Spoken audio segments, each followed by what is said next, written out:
Let's first introduce yourself. Well, I'm Trife, the founder of Junkies, ATL, clothing line, studios, the TV, all of that, you know what I mean? That's what that Junkies thing is about, so, yeah. Okay, so let's start off at the beginning. Where you're from originally. I'm originally from Gordon, Georgia. That's like maybe like 30 minutes south of Macon, about 2 hours solid from Atlanta, Georgia. That's where I was born at, yeah. Okay, so in your journey from Gordon, because I know you eventually ended up in Ohio. So let's get the audience to Ohio from Macon, Gordon County. Okay. So that journey started when I was 4. I left Wilkinson County, Gordon, Georgia, when I was 4 years old. Me, my mom, my brother, we moved to Syracuse, New York, upstate New York. And realistically, that's where I really found the whole music thing. That's the early 80s, the whole breakdance, pop lock, and, that whole turbo ozone thing that was going on. So that's really where the whole music thing came in at, you know what I mean? And then, we were there until I was like 12 years old, and then we moved to Ohio, My step-pop was air traffic controller, you know what I'm saying? He got transferred to Ohio. We out, you know what I mean? So that's how that go. So exactly what part of Ohio did you guys move to? Well, to be exact, I lived in Elyria, but I went to school and spent most of my time out of Oberlin. What's up, OB? Okay, and in reference to Cleveland, how far would that be? Like 30 miles west of Cleveland. So that's pretty much it. Right around 30 miles outside of Cleveland, you know what I mean? So, okay, we've reached a point. You're in Ohio. Right. And you've come to the conclusion that Ohio has become small for you. What triggered that feeling or that notion? I say, man, the fact that, I was 18, fresh out of high school. My mom wasn't really hearing that staying around the house stuff. You was either gonna, go to school or you was gonna, go to the military. And I really wasn't on either one of them. I had already found rapping, is my thing in 12th grade. So, I just chose to leave, man. I just chose to leave. Okay, and in that moment, that I'm about to leave moment. Right. What was the scenery? What was the feeling? What was the push? Truth be told, man, it's kind of funny because me and my dude Brandon and my dude Dave, man, we was sitting around smoking, really, man. And out of nowhere, one of the dudes was like, "Hey, man, let's go to Atlanta right now." And I'm like, "Yo, right now?" You know what I'm saying? Yeah. Like, yeah, man, let's bounce. I don't know if I was ready for that move, but I did tell him, give me a week, man. You know what I'm saying? Let me get my last check. You know what I'm saying? Let me get an ID card. You know what I mean? But I'm with it, man. And you know what I mean? After I got my ID card, I had $60, man. But it kind of just started like that. If he'd have said, let's move to Cali, that's where we would have been. You know what I mean? If he'd have said Alaska, that's where we would have been. You know what I mean? I just knew I was ready to leave Ohio, man. I was ready to see more, do more, and you know what I mean? Just max out. You know what I mean?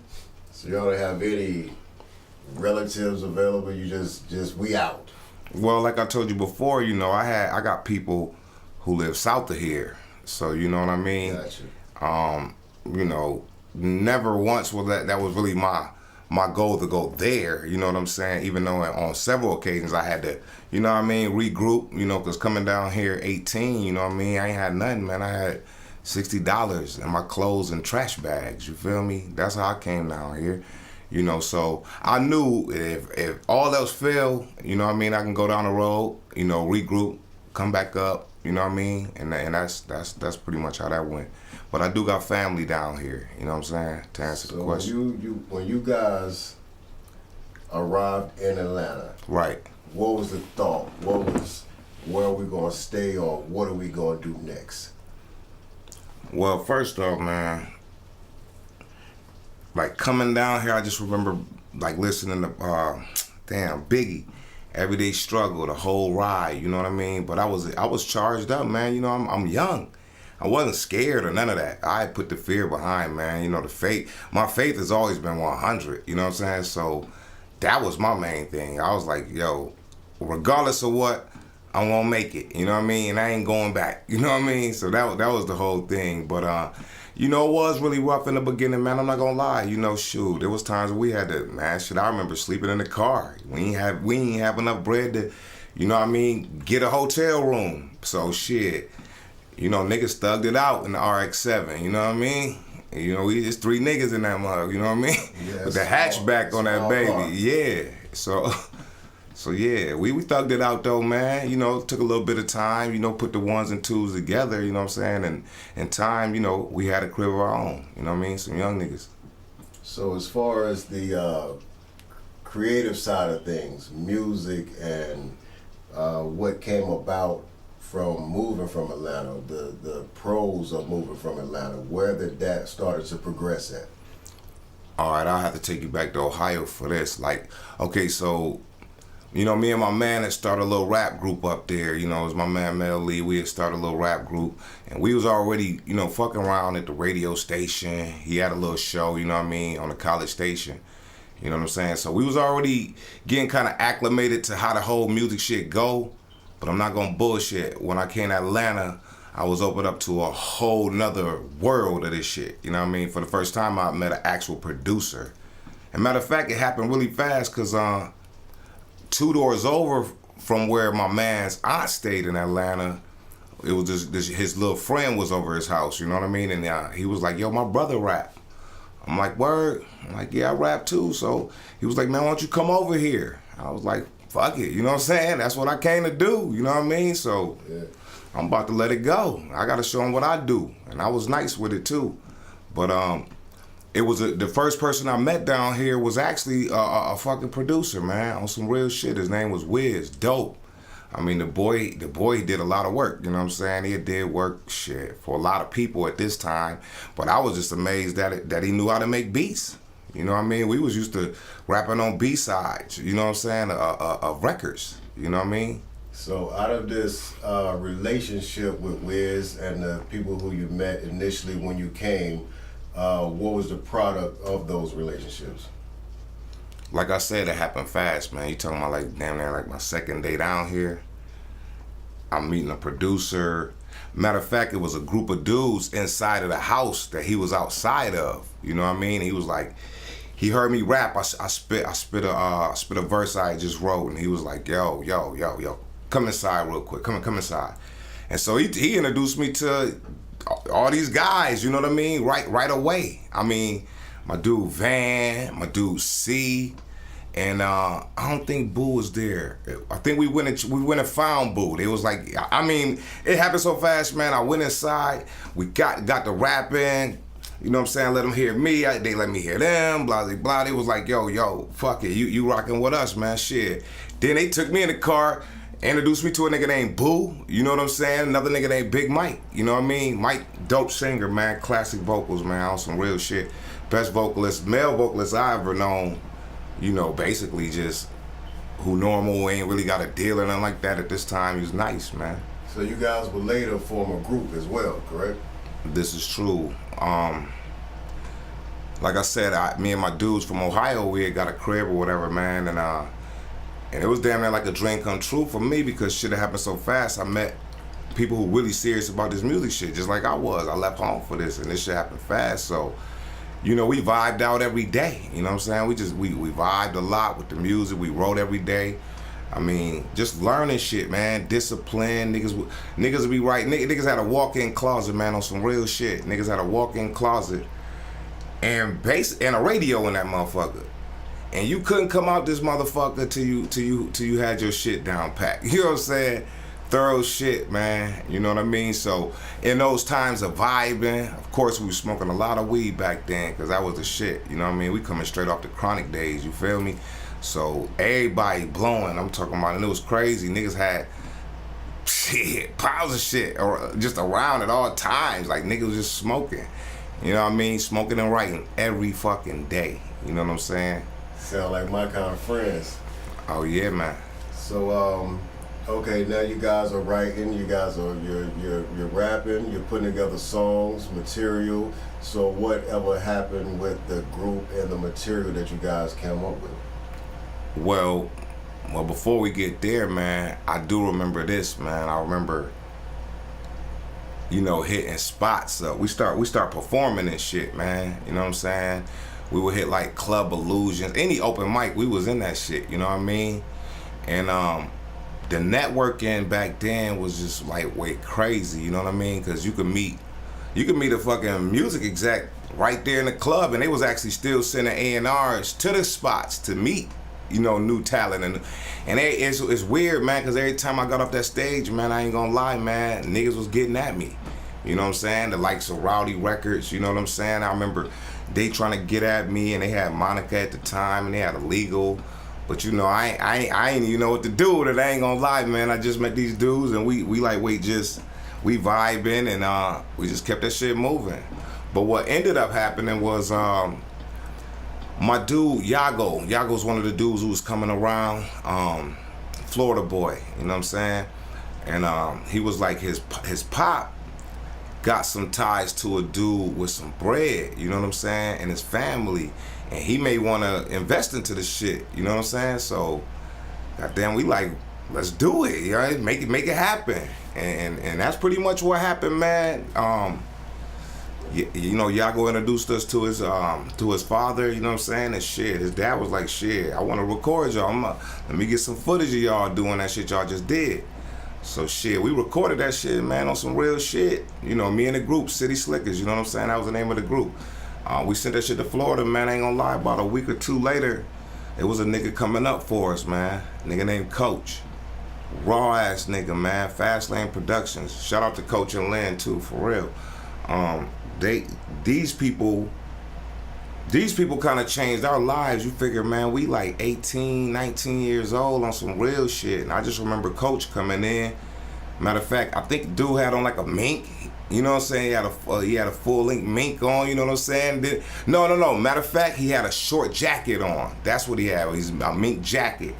And he heard us on the video. He came to check us out, see what we wanted to do. You know what I mean? And so, shit, I just remember this nigga had a fucking a little black bag, man, with jewelry in that motherfucker. And he was just so, he was paid. So he was like, shit, look, I got all the jewelry. I got all the shit y'all gonna need to make it, you know what I mean? To make this shit official. I got everything what y'all wanna do. And shit, at that, man, well, shit, we ride. You know what I'm saying? That ride began. You know what I mean? So did you guys continue to stay in Atlanta? Did it progress to other cities, or whatever come about with this meeting with Coach? Well, the shit with Coach, you know what I'm saying? That shit, Coach kind of elevated us to a whole nother world, man, you know what I'm saying? We was in Atlanta, and we was shaking up the spots on the club scene or whatever, performing, but Coach was like, shit, we need to get up out of here. He brought us down to Miami, you know what I'm saying? And on some real shit, it's kind of crazy, because the first time we got down there, this is a funny story, man. The first time we got down there, it was these girls at the Greyhound station. We done rolled in, we talking big shit, you know what I'm saying? Like, we this, we that. The girl ain't paying us no mind, man, or whatever, man. She kind of blowing us off or whatever. Then my nigga Coach pull up in that 850i though. You hear me? In that Lexus, you know what I'm saying? Now, you know what I mean? Big boy Lexus shit back then. Dope shit. You know what I mean? That changed the whole game. I just remember my nigga C. My nigga C was always at it. But anyway, man, we laughed like a motherfucker at that broad, man. She had chose up after that, but we was out, man. You know what I mean? Definitely. And from Florida, I guess you guys will record in Florida as well. And what was the scene like in Florida, and what led you back to Atlanta? Because I know eventually you came back. Well, keeping it real, like we spent a lot of time in Florida, man. $1 Million Studios, Circle House Studios. If you in Miami, you know about Circle House. You know what I mean? dopest shit ever, man, with the pool in the backyard. I mean, we young niggas, man. We got chefs cooking for us. You know what I mean? Just a hell of an experience. I'm talking about 3 square while we recording in the studio. Matter of fact, the dudes who did the Bad Boy, the Cops theme song, that bad boy, what you gonna do? These dudes just walking around the crib. It's their studio on some real shit. So we was just exposed to some really fly shit. You know what I mean? And we was knocking shit out. You know what I mean?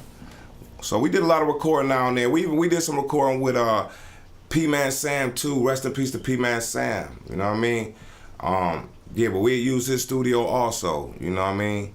So in those 2 sessions, man, we got a lot of music done. Coach heard what he needed to hear. He believed in it, so we was gonna keep pushing on. You know what I mean? Okay, what eventually came? Did you guys ever get a record deal, or anything progressed from just the recording studio, or what happened with the situation?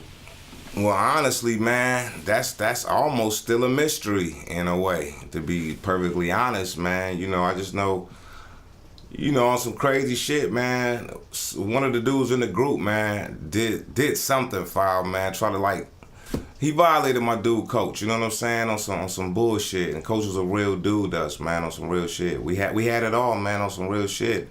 Versace, you know what I'm saying, $600, $700 shoes, you know what I'm saying.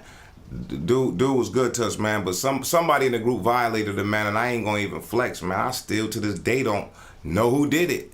But anyway, they try to break in his room, man. We in the condo and shit like that, man. And yeah, and some nigga tried to violate him, man, and he was salty with us, man. He just pretty much gave up on us, like, man. So he did the same shit I would do. You know what I'm saying? You helping a nigga out, you know what I mean? A nigga try to bite you, you know what I mean? He did what he was supposed to do. Matter of fact, the nigga so raw, sent us all the way back to Atlanta from Miami on a Greyhound, real shit, with an Arby burger a piece. Both niggas. Hey. Wow. He ain't even have to do that. Yeah, exactly. I wouldn't have done that. Yeah. So at this point in time, with the violation, I'm pretty sure that the group was done. Pretty much, man. I mean, we came back to Atlanta. Everybody try to keep it moving or whatever, man, but you know, shit, we were so used to financial backing. You know, it's a lot different when you got backing, man, and then we back in Atlanta now, and just to try to pick up the pieces and find out what we gonna do from here. You know what I'm saying? You know, it got a little rocky, man, throughout the shit, man. We done lost members of the group. You know what I mean? It was a whole bunch of shit, man, but yeah, we came back to Atlanta, man, and everybody was kind of like trying to find their way after that. You know, it was discouraging, man, because I mean, just to know that, you know, shit could have popped off, you know what I mean, and it didn't that time. So that shit was kind of discouraging, man. I ain't gonna bullshit you. But I read in your bio that at some point in time you started to work with Emmanuel Lewis. Yeah, Manny, yeah. Shout outs to Manny too, Emmanuel Lewis, yeah. Real cool people, for real. Good people. Yeah, with Manny, man, that came off of a plug through my dude Big Mike, who I mentioned earlier, who do the singing, man. And Mike knew him personally. And so if I remember right, Mike set up a meeting or whatever, man, and you know, Emmanuel had a nice ass studio, man, with the ghost board and all that shit, man, back then. And he had converted his guest house over to a studio, which was some fly shit, man. Matter of fact, the nigga had all the, hey, man, he probably gonna kill me for this, but man, he had every fucking snack, old school snack you could think of in that motherfucker, man. I'm talking about goddamn Mary Jane's, goddamn squirrel nuts, goddamn now and later, every fucking kind of candy you could think of, yeah, man. But that was all in the studio in the kitchen, man. That's some shit. Anybody who been there know about that goddamn candy. But anyway. So at some point in time, I see that you became homesick, so to speak. Yeah, I did. Yeah, I did, man. You know, the situation with Emmanuel, you know, I don't know, man. Maybe my expectations then was greater than what was being presented at the time, you know. And it took me a long time, man, but I figured it out. It really wasn't him, it was me. You know, I was kind of impatient, you know, and I had a dude, man. I had known not too long, man, but his name was Big Hen. You know what I'm saying? And Hen took into me, man. He had came out and checked me out a couple times. I done did shows, show Big Boy what I could do. You know what I mean? And he seen me kill shit, 112. I'm talking about at the prime. I hate that shit. You know what I'm saying? I'm in that motherfucker tearing shit up. You know what I mean? So I'd already made like another kind of connection. And, you know, after the manual shit, I was just kind of like, damn, you know what I'm saying? We was having trouble doing work from, you know, from Ohio to Georgia. So I was like, fuck it, man. Let me go back up here. You know what I'm saying? I'm going to go back up top for a minute. You know what I mean? Plus my mom, my family there. I've been gone some years. You know what I'm saying? So it's kind of like, might as well go back to Ohio for a minute. You know what I mean? Plus, I'm going to still be doing what the fuck I want to do. I still got all the, you know, the music plugs. You know what I mean? So we still rolling. You know what I mean? As far as I'm concerned.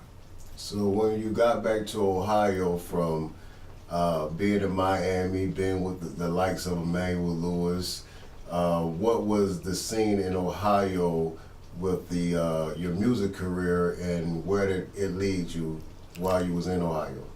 Keeping it real, you know what I mean? Now I'm back, you know, going to Ohio put me right back in a situation where I got financial backing, you know what I mean? So, you know, the street shit, you know what I'm saying?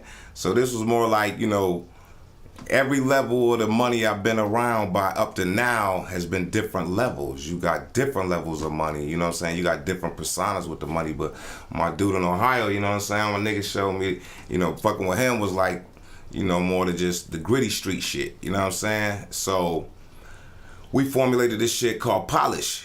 You know, still a nigga keep the mentality to this day. You know, Polish was the name of the record company. You know what I mean? Big Boy had opened up a record store, you know what I'm saying? And the same name, Polish Records.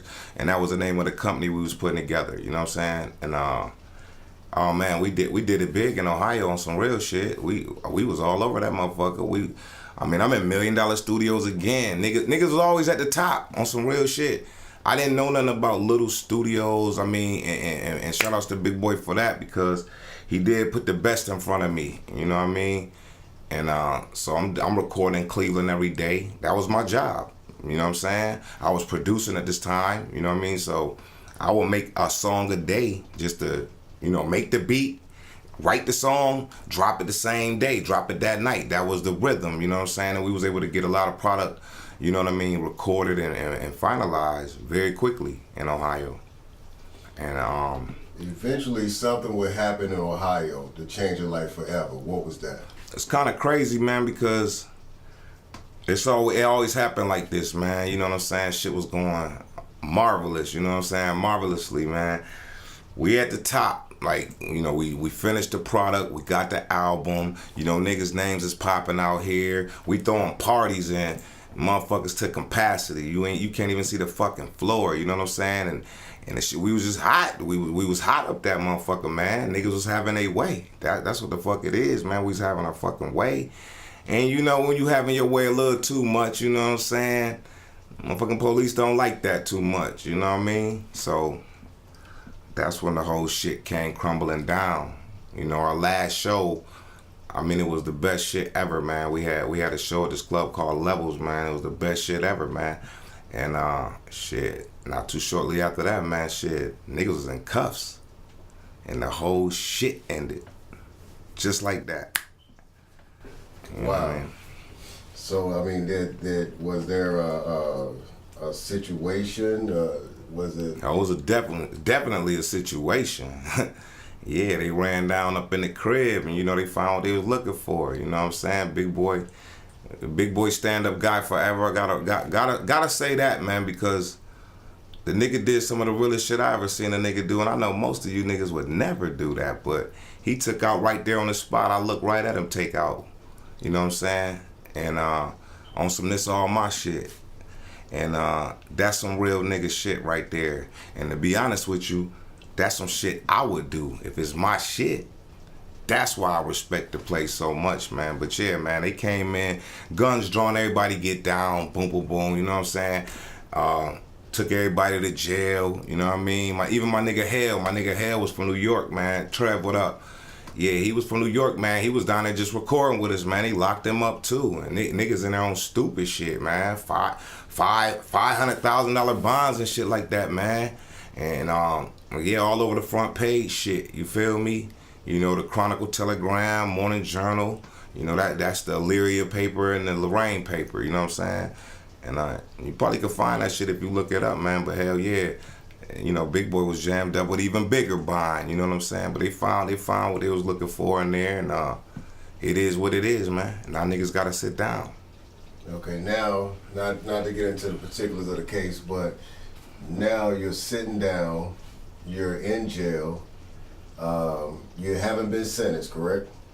No facts. I'm going blind. I don't have no, nigga, I don't have no outdate or none of that shit, man. This whole shit is just getting pretty much drug out, you know what I'm saying? A nigga got drugged. I was doing blind time, you know what I'm saying? Which is, you know, you adjust to the shit, man. You know what I'm saying? Thank God I had my nigga Nail was in there, cold-blooded nigga. My nigga Nail, that's my brother for real. You know, Nail showed me the ropes, man, about this shit. Cause truth be told, my nigga, I wasn't even the, you know what I'm saying, the jail type, my nigga. You know what I'm saying? But my nigga, I'm in there, you know what I mean? That nigga sat me down one day, he like, shit, nigga. It's gonna be like 9.5 months, nigga.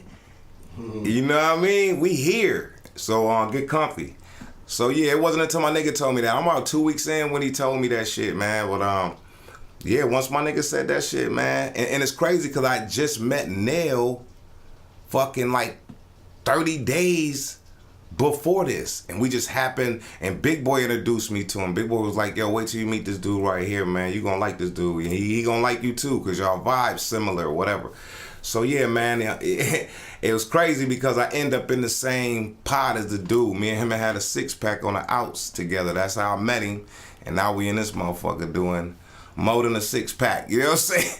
Nigga, that motherfucker doing some time, you know what I mean? But he showed me the ropes. Shout out to him for that, man. I appreciate that shit, for real. And eventually, of course, you will be released. And what was that like? And what was going through your mind at the time of being released?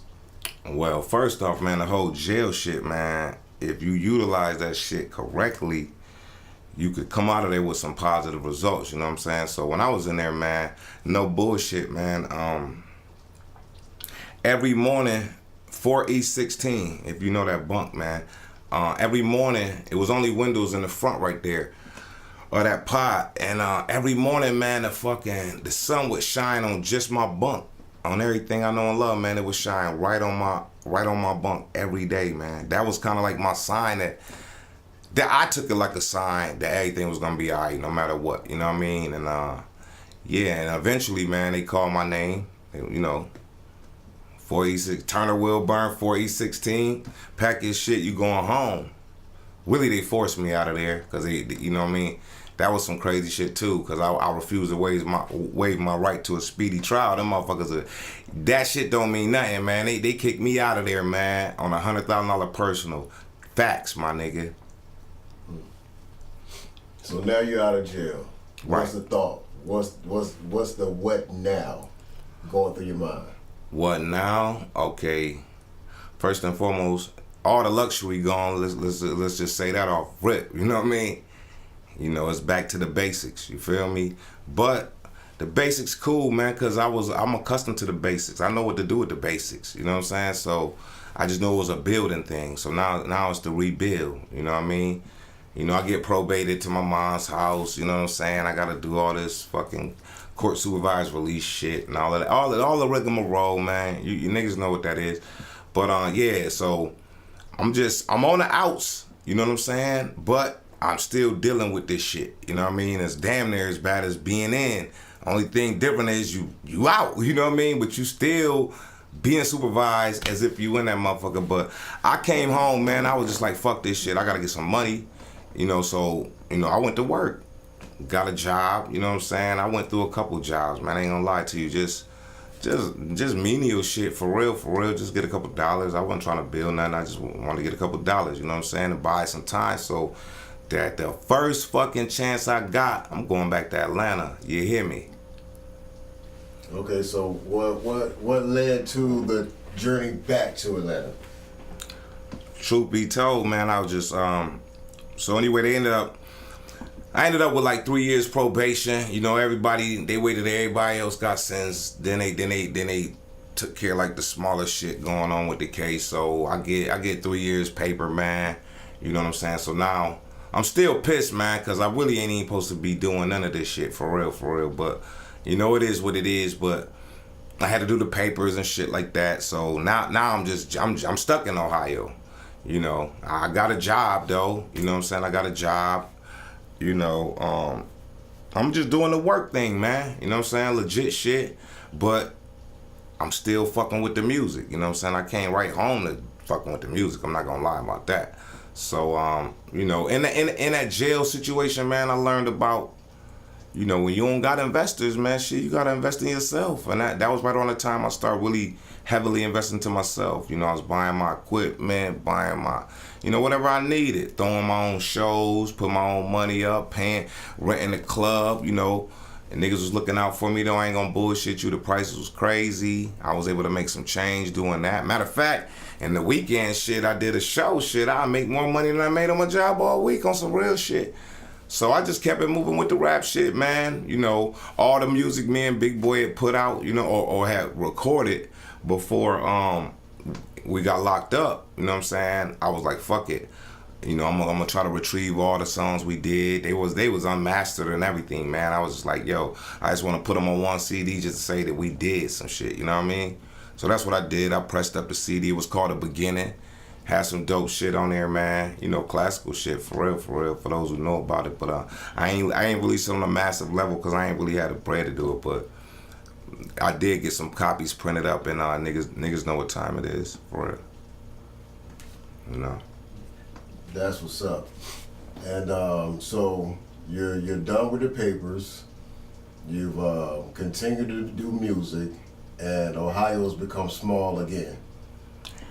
Well, Ohio was almost like just, you know, after the whole jail shit, you know, I the whole time I was in jail, I was wanting to get back to Atlanta anyway, so it wasn't even about it being small again. It wasn't where I wanted to be anyway. You know what I mean? My heart was always in Georgia. That's where I'm from. You know what I mean? So I always wanted to get right back to, you know what I mean, the A. You know what I'm saying? So I could do what I gotta do.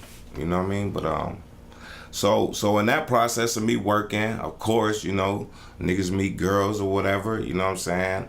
I met a young lady. Shit, we had a kid. You know what I mean? She had a daughter. And shit, you know, when that door was open, shit. Matter of fact, I hit the lottery. That's what the fuck I did.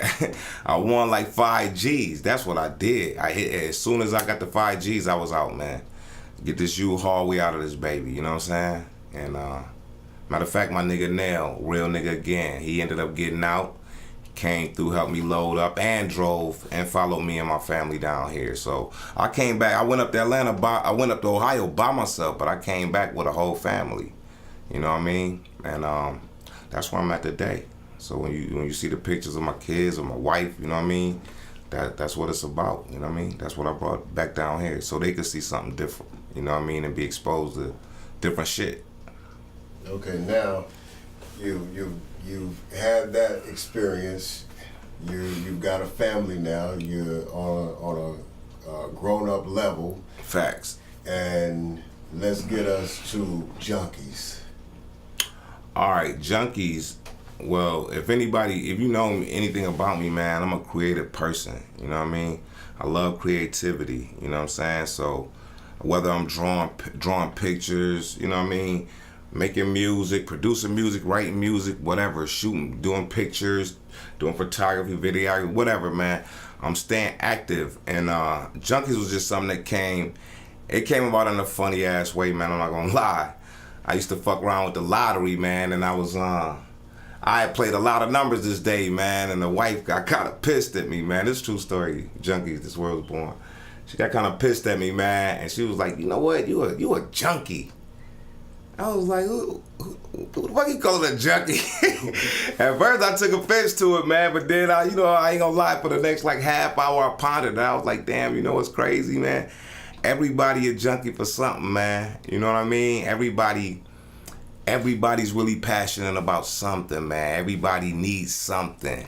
and I don't give a damn if it's food, if it's money, whatever it is. You're a junkie for something, man. It ain't always got to be just the bad things like drugs and shit like that, man. It could be love. It's love junkies. People just love to be loved and love to love. You know what I mean? So it ain't just one thing, man. So I just took the concept, man, and just really, you know, I had a store in Ohio too. So I had a clothing store called Bamboo Jungle. And so I just took the knowledge I gained from that, man, and all the mistakes I made with it, and just came back with this brand called Junkies, man. And just start developing it. You know, technology had changed so much since the time I had a brick and mortar store. So I was like, shit, they making it pretty easy to, you know, get product now. You know what I mean? And it's not so much of the upfront. I had already bought a press before and did my own shirts manually and shit like that, but this shit I'm working with now, it was a whole nother level, you know what I mean, technology wise. So yeah, I just start putting it together, man. Put the store up for one, and it was amazing because I got a really good response from it, man. People from buying it all over the United States, and that was the coolest shit because it wasn't like my friends and families buying this shit. It was people I didn't even know, man, who thought enough of the product to buy it, man. And shout outs to y'all, man. Craig for sure. Craig Render for sure. You know what I mean? And everybody else who bought it, man. You know what I mean? Shout outs to all of y'all, man, for real. That meant the most to me, for real. That early sales is the best shit in the world, man. Just to see that somebody believe in you, man, for real. So you developed this concept, and it's apparel now. Facts. So where did the Junkies music, the Junkies TV, the whole Junkies everything just come out of, spring from? Because that's what it's about, man. You know, one thing I learned early, man, is the power of branding. You know what I'm saying? Everything I ever did, I really wanted to put a brand on it. You know what I mean? So if I got junkie clothing, why not? You know what I'm saying? Attach that to something that I'm also interested in, which is music. So I built a studio, you know what I'm saying? You know, dipped it out a little bit, you know what I mean? And made that shit Junkies, man. It's Junkies ATL, man. It's right here in Atlanta. You know what I'm saying? Junkies ATL Studios. Why not, man? I get to still do, you know what I mean? Do what I enjoy doing, you know what I'm saying? And working on other people's shit too. So that's where the music part comes in. You know, now the TV part, you know what I mean? My mind never stops going. You know what I'm saying? I'm a creator. You gotta understand that, man. Understand that first. This shit is like a faucet, man, but it don't turn off, man. So I'm always bombarded with new ideas. You know what I mean? I'm jotting them down and, you know, and all of that. But some of them just happen to rise to the top, and they kind of take precedence over the other ones. And I'll put that attention on that, at least to develop it. You know, and I'm one of these type of people. Once I start seeing some shit in my mind, I gotta manifest it. You know what I mean? I can't stop until it's some shit tangible in my hands. I can touch it. You feel me? So my shit with the clothing wasn't done until I actually got the first garment. You know what I'm saying? I touched it, put it on. I'm like, damn, okay, now it's here. Bam. Studio the same way. The Junkie TV, that's on its way, you know what I mean? And I got some even bigger shit than that coming down the pipeline, for real. It's probably the biggest shit I ever attempted in my life, but it's gonna get done, because that's what we do. You know what I'm saying? So at this point in your life, in your career, in your creative mind, what would you want to tell the audience about Trife, Junkies, the movement, the situation, and what to expect from your brand? I would say this to the people, man. What you could learn from what I'm doing or the brand Junkies, I mean, just as a collective, man, you'll learn this, man. Your Doodle believes in himself, you know what I mean? You gotta believe in yourself, you know what I mean? I don't give a fuck what you into, man. You know what I mean? Believe in yourself, put your best foot forward with that, because that's what Junkie represent, man. Just bringing shit into fruition, you know what I'm saying? Don't just talk about it, man. I'm saying actually, and I don't give a fuck how much money you got, because honestly, man, most of the shit I ever did, I ain't had no money. You know what I'm saying? I'm talking about shit that I built myself, not with financial backing. I'm talking about with my two hands. I never had a lot of money, but niggas walked into my store on Pearl Avenue on Lorraine. You know what I mean? So, I did that with a $10 hour job. You know what I'm saying? You know what I'm saying? It's the grind, man. I would go to work at night. You know what I'm saying? Open the store up. You know, during the day, 8 hours both. You know what I mean? But that's the grind. You know what I mean? So it ain't always the money, man. A lot of the younger cats, man, they got it all fucked up. Everybody fucked up with the money right now. But I ain't so fucked up with the money. I know it's a necessary thing, man. You know what I mean? And I'm after it too, just like you. But you know, just if you put your energy on the craft and focus on what you want to see happen and bring it to the world, man, you could do it. That's what Junkie's all about, man. I ain't gonna lie to you, man. Just bringing shit out of thin air. You know what I mean? Seemingly. But really, that just be God behind it, man. To be real with you, just know that shit first. You know what I'm saying? So coming from Ohio, yeah, that very first time, yeah, you're talking about pretty much $60 in a dream. That's all I had, man. And that dream has manifested itself into Junkie's empire. That's a fact. You know what I mean? And we still building. You know what I'm saying? Against all odds, we do it. You know what I mean? And we done championed every time though. Like I ain't took no L's, bro. And really ain't no such thing as a loss, man. You know, that shit is just a learning lesson. You know what I mean? It depends on your perspective of shit, man. If you negative, man, you're gonna take everything negative. You're gonna complain about everything. You're gonna, whatever, man. You ain't doing shit but digging yourself a deeper hole to try to get up out of, man. I'm an optimist, you know what I'm saying? And living proof, man, for real, man. $60 and a dream. That's what the fuck I had, bro. And I did it just like that. And now don't get me wrong, now I had a lot of help along the way, man. You know what I'm saying? I done had my pitfalls. I wasn't looking for comfort. You know what I'm saying? I wasn't looking for comfort. I was just looking for a way. You feel me? And if I had a crack, then I was going to run through it. You know what I'm saying? And that's what I did. So, yeah, there was plenty times it was uncomfortable. There was plenty times where it was just like, shit, I ain't had shit to eat. There was plenty times. But I ain't run home. I ain't call mommy. I wasn't doing the bullshit, bro. I'm thugging it. I'm out here. You know what I'm saying? I'm out here now. And I'm going to figure this shit out. And I always did. With the help of, some pretty nice families, you know what I'm saying? That looked out for me. And just some pretty good people in general, man. God put in my path, man. For those times. And in return, he had me to reciprocate back. You feel me? That's the way it worked. You know what I mean? So it's all one hand wash the other, man, for real. You know. So we definitely have been following you. We definitely checking out for things to come. Yeah, man. And I really appreciate your story, and I think it's one that a lot of the younger generation should listen to and take heed to. Yeah, man. Because of a lot of situations you had to go through to find yourself in the present day. Yeah, man. So much love, much success, and I hope you see Junkies in Hong Kong. Oh, no doubt, man. Well, I don't know if I want to see it there, them bootleggers. Nah, but anyway, man, yeah, man, that's peace, man. But we here, though, man. Junkies ATL, y'all be looking out for that, man. We on the way, though, for real. Ain't nobody gonna stop this shit, bro. We here.